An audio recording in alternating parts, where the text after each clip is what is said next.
DElEd second semester history अभी तक देखे होंगे आप लोग कि गुप्त वंश, मौर्य वंश, इसके बाद आता है वर्धन वंश। जब देखेंगे इतिहास पूरा तो मेन प्रमुख शासकों का आपका फर्स्ट सेमेस्टर से लेके फोर्थ सेमेस्टर तक मिलेगा। और अगर आप पूरा अच्छे से ध्यान से पढ़ें तो आप पीसीएस प्री लेवल की तैयारी अच्छे से कर लेंगे, क्योंकि जो महत्वपूर्ण पॉइंट हैं उसमें बताए गए हैं कि कैसे कैसे कौन से राजा किस शासक क्या उनका काल था, उनके काल में प्रमुख से क्या बातें हुई। ये सारी चीज़ें आपको डीएलएड जो फर्स्ट सेमेस्टर से लेके फोर्थ सेमेस्टर तक है, ये सारी बातें इसमें बताई गई हैं। जैसे आप फर्स्ट सेमेस्टर में पढ़े होंगे तो सबसे पहले आप देखे होंगे क्या था, सबसे पहले था सभ्यताएं। सभ्यताओं के बाद क्या था आपका वैदिक काल था। वैदिक काल के बाद क्या था महाजनपद काल। महाजनपद काल के बाद क्या था आपका ऐसे ऐसे सीक्वेंस में देखेंगे तो उपनिषद काल। उपनिषद काल के बाद आपका मौर्य साम्राज्य शुरू होता है। मौर्य साम्राज्य के बाद आपका गुप्त साम्राज्य। गुप्त साम्राज्य के बाद वर्धन साम्राज्य। इसके बाद देखेंगे तो अन्य छोटे छोटे राजा आएंगे सामंतवादी। फिर आगे बढ़ेंगे तो कुछ ये क्षत्रिय वंश मिलेंगे, जैसे पाल है, चौहान वंश है।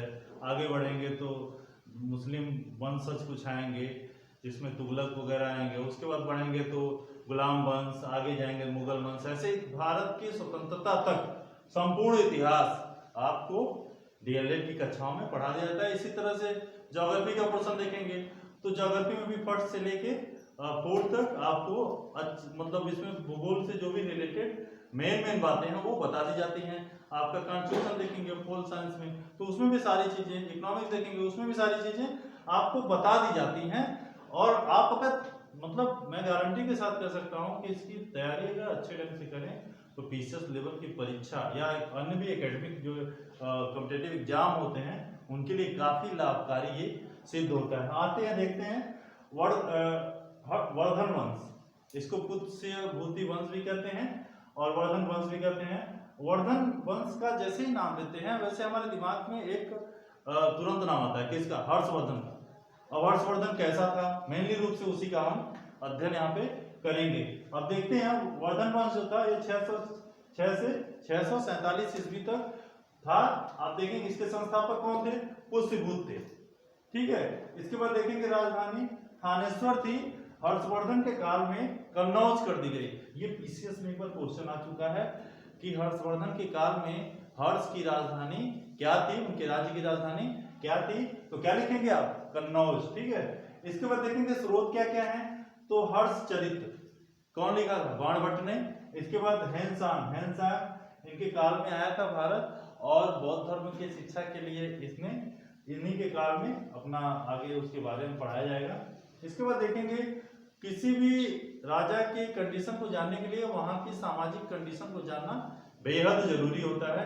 इसलिए सामाजिकता क्या, जैसे देखेंगे तो सामाजिक स्थिति, आर्थिक स्थिति, धार्मिक स्थिति, ये सारी स्थितियां जो हैं इसमें बताई जाती हैं। ठीक है, आप देखेंगे सामाजिक स्थिति क्या होती है, फिर देखेंगे धार्मिक स्थिति क्या होती है, फिर आर्थिक स्थिति क्या होती है। सामाजिक स्थिति में देखेंगे तो जैसे गुप्त साम्राज्य है, मौर्य साम्राज्य है, उसमें आप देखेंगे तो समाज 4 वर्णों में विभक्त है।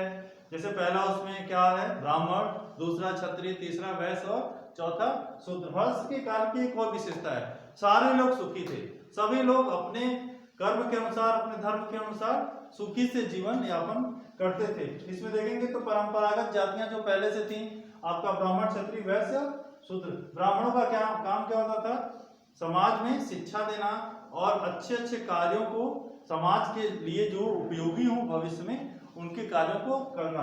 क्षत्रिय क्या होते थे, क्षत्रिय जो होते थे वो समाज की रक्षा करने के लिए एक वर्ग होते थे और इनका जो कार्य था वो समाज पर शासन करना और समाज की रक्षा करना, क्षत्रियों का शासन होता था।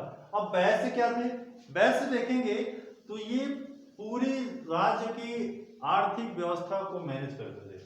व्यापार जितने होते थे या शासन में अधिकांश इन्हीं का कर जाता था, तो ये वैश्य होते थे।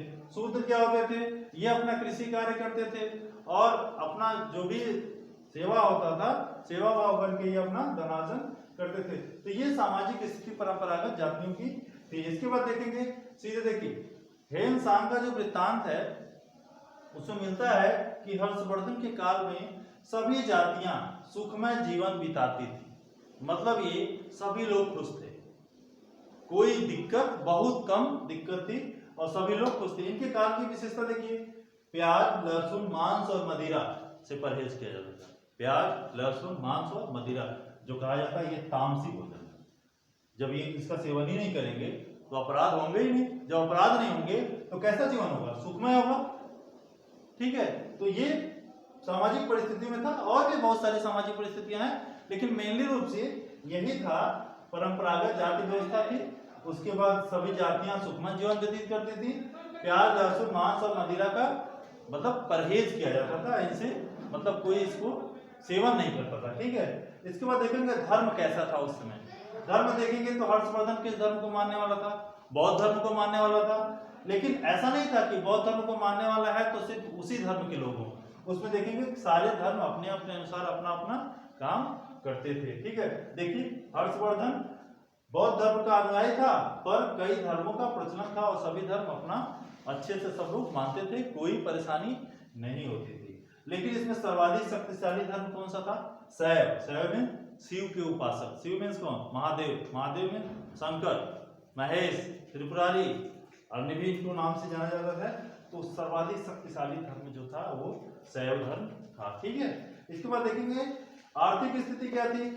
जैसे अर्थ का हर राज्य में बहुत मायने रहा है। ठीक है, जैसे वर्तमान में देखेंगे तो पूरा अर्थव्यवस्था विश्व की लगभग 5वें नंबर की अर्थव्यवस्था भारत है। उस समय अर्थव्यवस्था जैसे कर हम लोग कैसे देते हैं? टैक्सेस वगैरह देते हैं।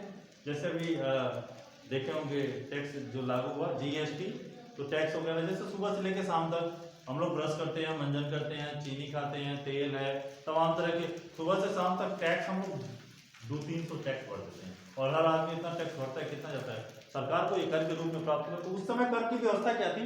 उस समय ये था कि जितना कृषि का उत्पादन करते हैं, अगर हमारे खेत में 100 किलो गेहूं हो रहा है, उस समय अगर 100 किलो गेहूं होता था तो उसका 1/6 भाग मतलब 1695 लगभग 16 किलो तक का हिस्सा ये दे देते थे। तो 1/6 भाग वो राजा को कर दिया जाता था। इसके बाद इस समय कृषि की प्रधानता थी। अब उद्योग तो थे नहीं, तो प्रधानता किसकी रहेगी? कृषि की प्रधानता थी।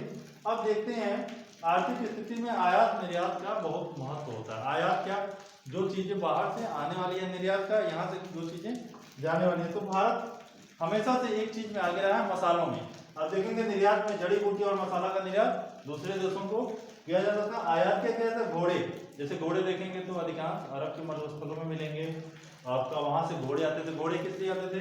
जैसे युद्ध समाज की सुरक्षा के लिए युद्ध जब किए जाते थे तो उसमें घोड़ों का होना बहुत जरूरी था। ठीक है, क्यों? क्योंकि ये बहुत तेजी से दौड़ते थे और बड़ी दूरी को भी कम टाइम में मतलब तय कर देते थे। हीरा था, हाथी के दांत था, ये सब चीजों का आयात किया जाता है। अब आते हैं साहित्य के क्षेत्र में हर्षवर्धन का क्या रोल था। हर्षवर्धन एक ज्ञान प्रेमी राजा था और विद्वानों का रक्षा करता था। देखेंगे हर्ष विद्वानों का रक्षक और प्रेम देते थे। ठीक है, तो हर्षवर्धन विद्वानों की रक्षा करते थे। आप देखेंगे हर्ष के दरबार में कौन रहता था? बाणभट्ट जो एक कवि थे, मयूर नामक 2 विद्वान रहते थे। एक चीज और, आप पिछली कक्षाओं में पढ़े होंगे बिंदुसार था। बिंदुसार ने बिंदुसार के समय कौन आया था? डायमेटस यूनान का राजदूत था, वो आया था भारत में। तो बिंदुसार ने यूनान के शासक से मांग की कि मुझे मदिरा और दार्शनिक और अंजीर 3 चीजें भेजें। तो यूनान के शासक ने 2 चीजें भेजी, एक मदिरा और एक अंजीर भेजा। और दार्शनिकों को भेजने के लिए कहा कि ऐसा यूनान में प्रचलन नहीं है कि हम अपने देश के विद्वानों को आपको दें। यहाँ पर देखेंगे विद्वानों का होना बहुत जरूरी होता है किसी भी शासन को चलाने के लिए। उसका पूर्वगामी क्या परिणाम होगा, और शासन को व्यवस्थित रूप से चलाने के लिए विद्वानों का किसी भी राज्य में होना बहुत ही जरूरी होता है। इनके काल में विद्वान कौन थे? बाणभट्ट, मयूर नामक 2 विद्वान थे, और भी विद्वान रहे होंगे, लेकिन मेनली रूप से देखेंगे तो ये 2 विद्वान ही इनके दरबार में महत्वपूर्ण स्थान रखते थे। हर्ष की रचना क्या थी? जो खुद भी लिखते थे। क्या थी? प्रियदर्शिका और रत्नावली। कई बार क्वेश्चन आता है प्रियदर्शिका किसकी रचना है, तो हर्षवर्धन की रचना है। रत्नावली भी हर्षवर्धन की रचना। ठीक है, इसके बाद देखेंगे हर्षवर्धन का काल कहाँ से कहाँ, ये साहित्य के क्षेत्र में था। हर्षवर्धन 606 से 647 ईस्वी तक शासन किया था। इसमें देखेंगे हर्षवर्धन 606 ईस्वी से में थानेश्वर का यह शासक था। पहले एक छोटा सा क्षेत्र था, उसका शासक था हर्षवर्धन। उसके बाद जब ये राजा बना तो हर्षवर्धन थानेश्वर से जो राजधानी थी वो कन्नौज कर दी। ठीक है, इसके बाद देखेंगे राज्य इसका कहाँ से कहाँ तक था, तो उत्तर में हिमालय, दक्षिण में विंध्य पर्वत, पश्चिम में सौराष्ट्र जो गुजरात का हिस्सा कहा जाता है, और पूर्व में कामरूप असम का हिस्सा। इतना चौतरफा इनका राज्य विकसित था। ठीक है, मतलब इनके राज्य का विस्तार था। एक और क्वेश्चन कई बार आया है, मान लीजिए क्वेश्चन आता है हर्षचरित की रचना किसने की, तो हर्षचरित की रचना किसने की थी, बाणभट्ट ने की थी। ठीक है, तो बाणभट्ट ने हर्षचरित की रचना की या हर्षचरित लिखा। उसके बाद है हर्षवर्धन के काल में हेनसांग कहाँ का था, चीन का था, चीनी यात्री था, बौद्ध धर्म की शिक्षा के लिए भारत आया था। कब आया था, 629। इनका काल क्या है, 606 से 647। ये 629 से लगभग 645 तक भारत में रहा और भारत के अलग अलग क्षेत्रों में भ्रमण किया और उस समय का वृत्तांत अपना लिखा। ठीक है, इसके बाद देखेंगे हर्षवर्धन ने, चूंकि बौद्ध धर्म के अनुयायी थे, तो बौद्ध धर्म के अनुयायी थे, तो एक कश्मीर का शासक था जो बुद्ध के दंत लिया, गौतम बुद्ध के दांत को जबरन उसने ले लिया था। तो इन्होंने क्या किया, हर्षवर्धन ने कश्मीर के शासक से बुद्ध के दंत अवशेष बलपूर्वक प्राप्त किए, मतलब युद्ध करके उन्हें जीत के उनके दांत को प्राप्त किया था। ठीक है, एक और है, हर्ष को पुलकेशिन द्वितीय ने परास्त किया था। पुलकेशिन द्वितीय आपका एक मतलब शक्तिशाली राजा था, आगे उसके बारे में पढ़ा जाएगा। हर्षवर्धन सिर्फ इन्हीं से पराजित हुआ था।